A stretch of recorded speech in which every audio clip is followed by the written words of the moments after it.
Hey everybody, so another great question came my way today and I'd like to answer it for you. When a crisis has a large financial impact, how does a business adjust in the short and long term?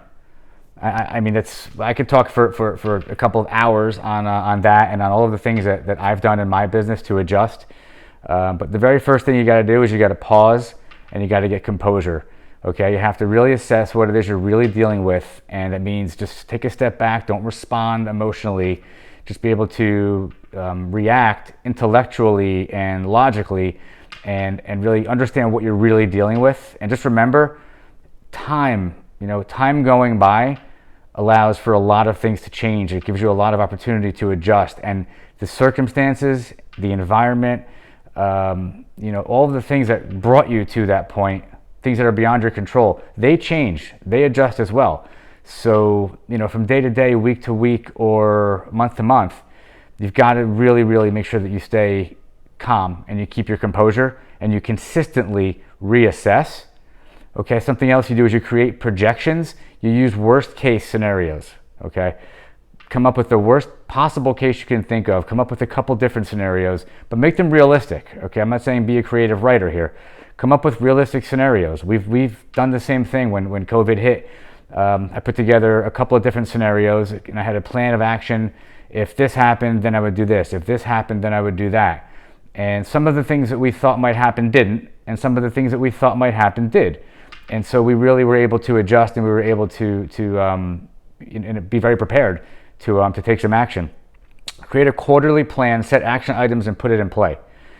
You must have a plan. You must have a quarterly plan, and you've really got to be able to step back and again look at it and make sure that you might have to change that quarterly plan because whatever that crisis is, it might have shifted. Look at expenses, reduce excess. Anything that generates revenue should stay. It's a big part of it. Okay, it's for me, it was a great time to really step back and look at where we could really reduce expenses during this crisis. And it was a great thing for the company. We uncovered so much opportunity to do that, and we've done it. We also were able to step back and look at new opportunities and look at, okay, what can we do to really generate new business? Okay, so even though there's a financial crisis happening, it's important to keep your mind on the bigger picture, and that's where am I going to be 3, 5, 6 years from now? This is just a blip on the radar, and how do I get through it? Look at freeing up cash flow to invest in marketing. We did that. In fact, I've doubled my marketing investment, and I intend to continue to increase my marketing investment.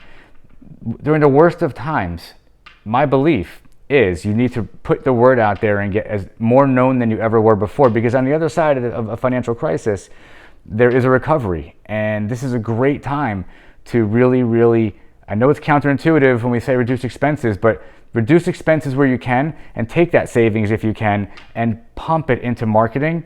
And every way that you can, social media, search engine optimization, paid advertising, really, really, it's not something you'll feel that overnight you'll get a reaction to or an outcome on, but you make that investment during a financial crisis and you spend that year or so, you'll see down the road it will have served you. Economic crisis is a great time for marketing and more. Talked about that already. Managing cash flow wisely. You've got to manage your cash flow wisely. It's your lifeblood. Okay, you have absolutely got to do that during a financial crisis. Keep an eye on the things that you really need to keep spending on. And as I said before, reduce your expenses, but make sure that cash is flowing. Make sure that your accounts receivable is healthy.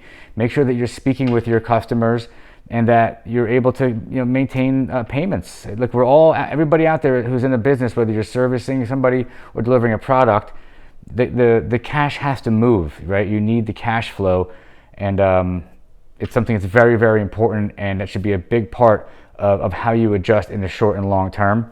Lastly, make sure you have a business line of credit. Not everybody can get one. Most people can, but you need to have a business line of credit because that is cash. It's cash for you. So if you don't have one, I highly advise that you go get one. Know it's a long list, and hopefully this information was useful to you. Definitely play this back once or twice. If you didn't do these things, you still have time. We still have a lot of time ahead of us with this crisis. There's still potential impact. You can do a lot to get prepared for what's still ahead. You can do a lot to still market. You can do a lot to reduce expenses.